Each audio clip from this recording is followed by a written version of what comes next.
Hello, I'm Yasu, your tutor for lesson 1. In this bold thread, ICA-GCP and clinical trial site responsibilities will briefly be discussed.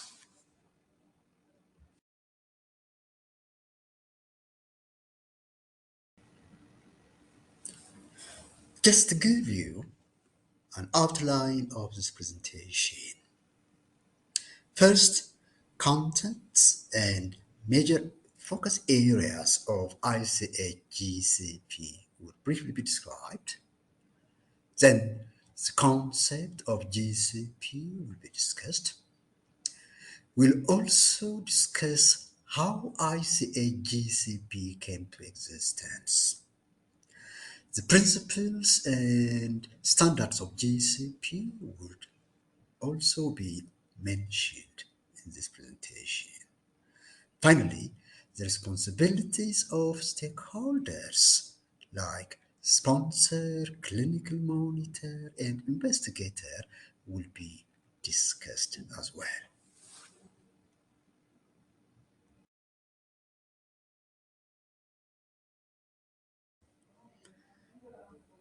The ICA-GCP E6 guideline has 8 major sections.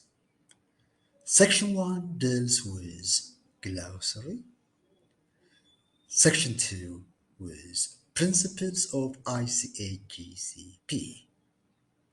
Section 3 discusses about IRB, and Section 4 talks about investigator. Section 5 about the sponsor. Section 6 about trial protocol. Section 7 about investigator's brochure, and Section 8 about essential documents.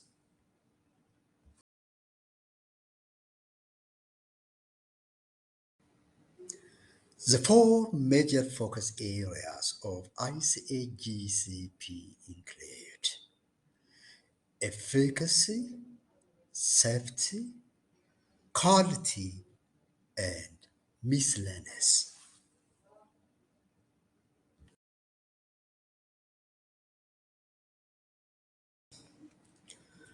Clinical trial process starts from designing a protocol, conducting the trial, recording data generated from the trial, and then reporting the findings.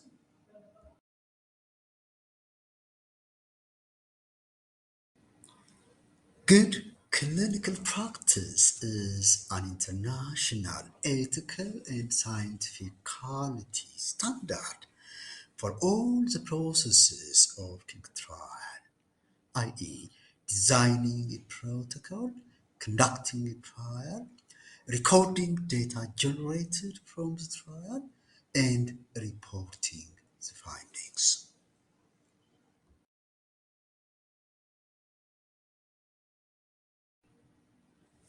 Good clinical practice is an outline of both shared and individual responsibilities for engaging in clinical trial. It's a basis for trust and acceptance of clinical trial findings. Its common goods include first, protection of human participants, and then data credibility.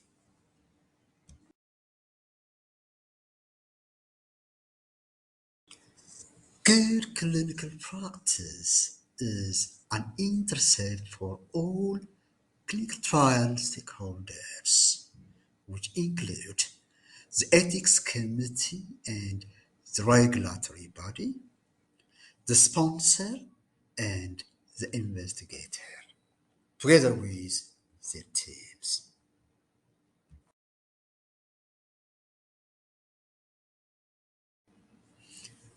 How ICA-GCP came to existence will briefly be discussed in the subsequent slides.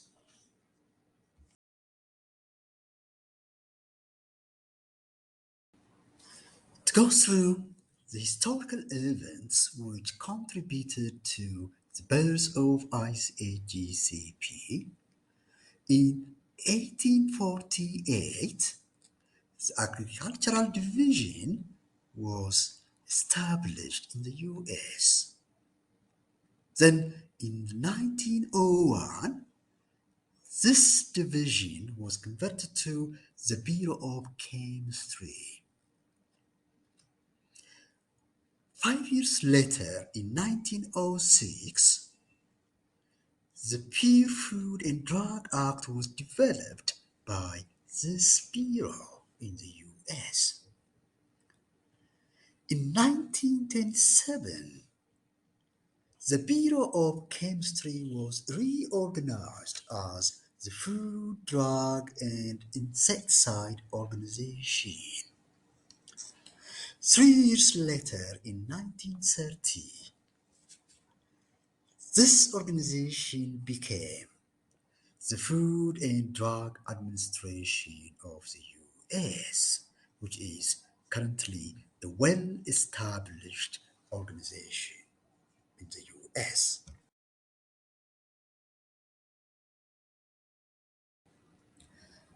The 1937 sulfanilamide incident forced the Act to be revised to the Food, Drug, and Cosmetic Act of the 1938.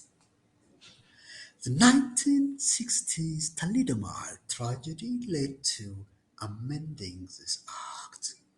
In the mid-1970s, the Food Drug Administration of the US started rejecting any clinical trial result coming from other countries. In the mid-1980s, Europe and Japan developed their own set of good clinical practice guidelines. In 1996, International Conference on Harmonization was called, consisting of Europe, US, and Japan, as well as pharma industries, which led to development of an international uniform standard. This is what you call ICA-GCP guideline.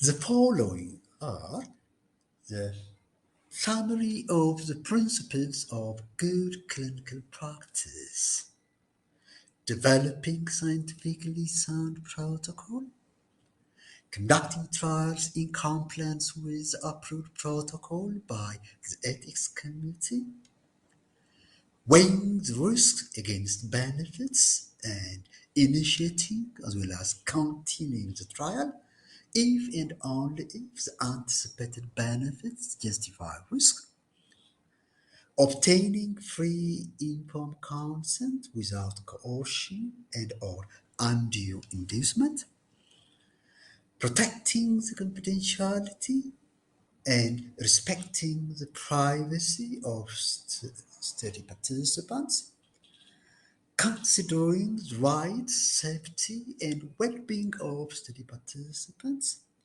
and implementing overall quality systems and procedures while conducting clinical trial.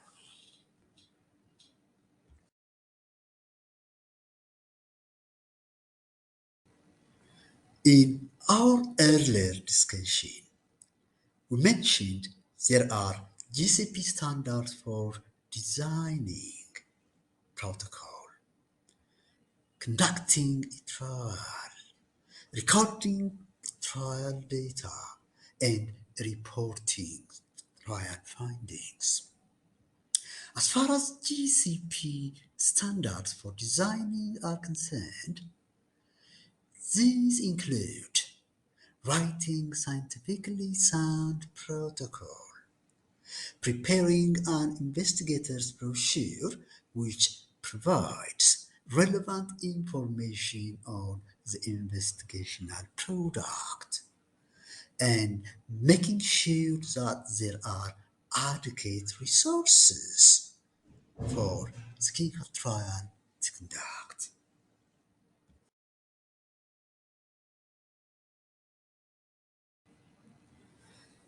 GCP standards for conducting trial include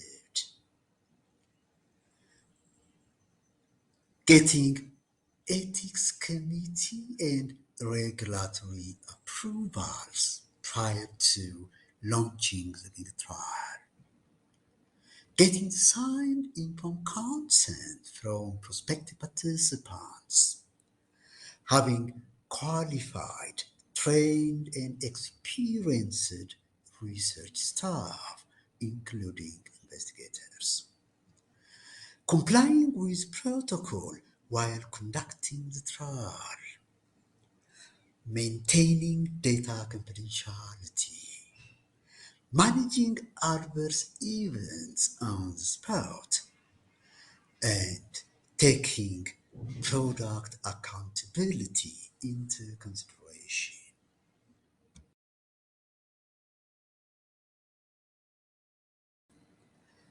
GCP standard for recording includes completing the case record form, handling data appropriately, maintaining data security, meeting audit requirements, and managing steady files, including essential documents.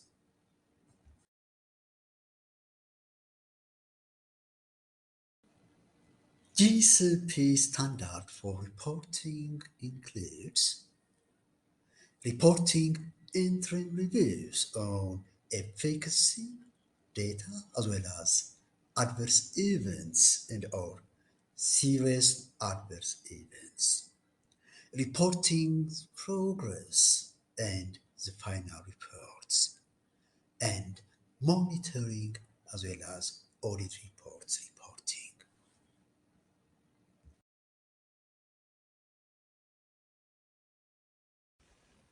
Please attempt this multiple choice question by selecting the best answer and writing the corresponding letter by responding in the text.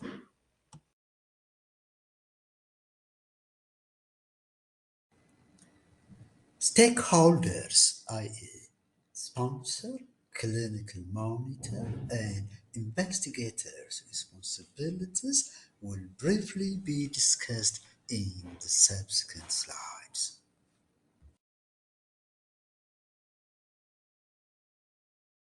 A sponsor is a company or an institution or an organization which is responsible for initiating and managing a clinical trial. It doesn't necessarily take the responsibility of financing a clinical trial, for this might be funded by a funding organization.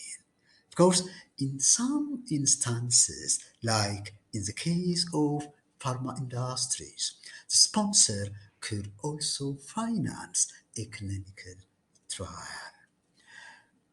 An investigator-sponsored study is a study in which the investigator takes the sponsor as well as investigator's responsibilities.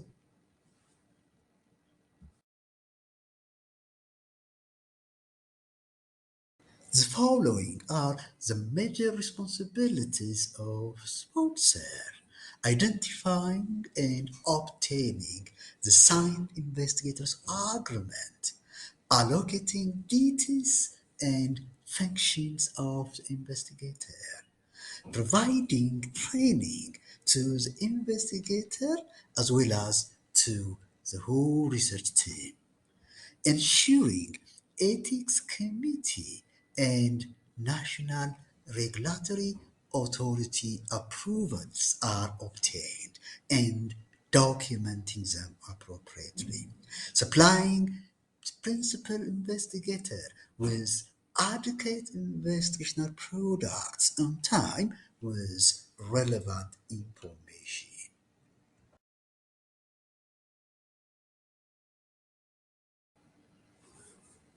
To continue with some more responsibilities of a sponsor, compensating participants and providing reports on adverse events and serious adverse events, assigning and training a clinical monitor, and appointing data safety monitoring board, maintaining data security system, and keeping records and maintaining documents.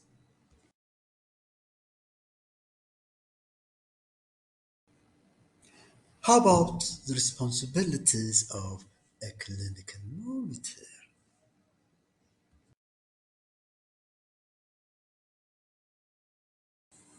A clinical monitor is an individual who is appointed by the sponsor and accountable to the sponsor for monitoring and reporting on the progress of clinical trial.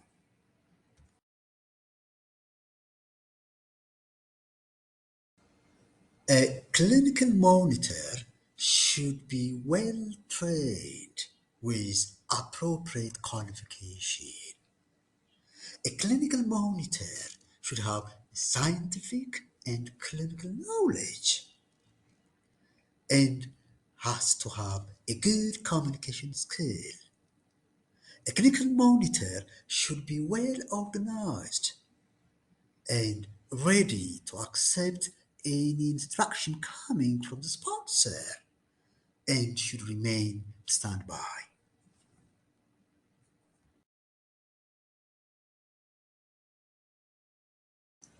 The main responsibilities of a clinical trial include acting as the main line of communication between the sponsor and investigator.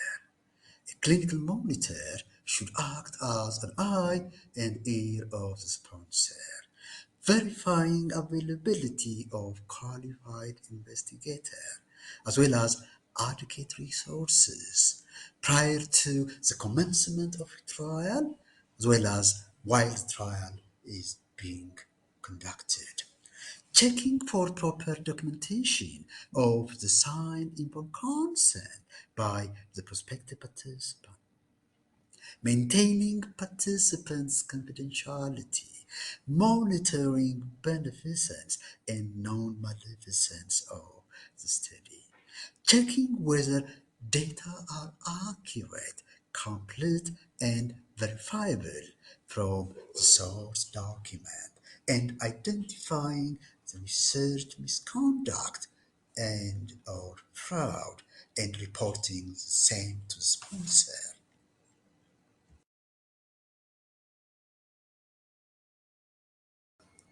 Although it has been stated that it's mandatory to do on-site monitoring in the original ICA-GCP guideline, in the amended version of the guideline, it's mentioned that centralized monitoring can also be done if justified. A monitoring plan should also be developed and made available by the sponsor. There are three types of monitoring visits. The first one is initiation, pre-investigation visit, the purpose of which is to check site preparation prior to the commencement of the trial. The second type of monitoring visit is periodic or routine monitoring visit in order to monitor the conduct of clinical trial and submission of data. The third one is close-out visit in order to see whether the investigator has understood clearly what his or her ongoing responsibility should be during close out of the trial.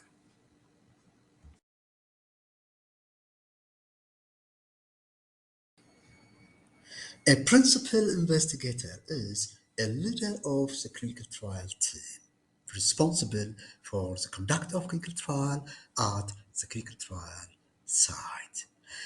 His or her responsibilities would be briefly described in the subsequent slides.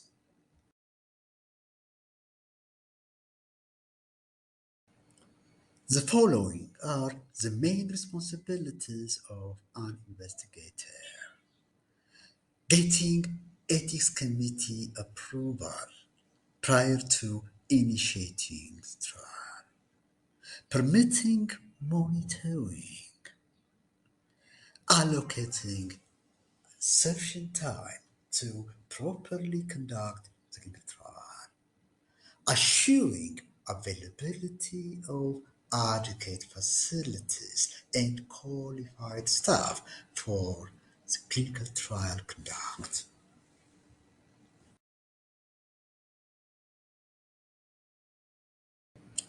To continue with some more responsibilities of an investigator: conducting trial in compliance with protocol, right?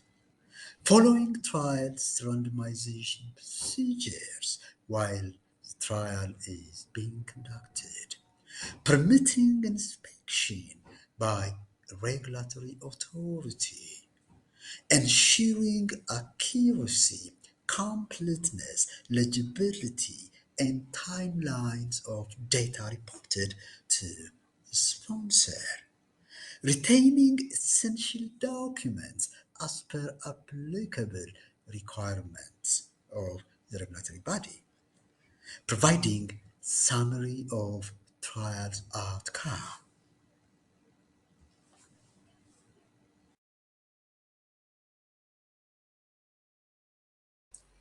Please attempt this multiple choice question by selecting the best answer and writing the corresponding letter by responding in the text.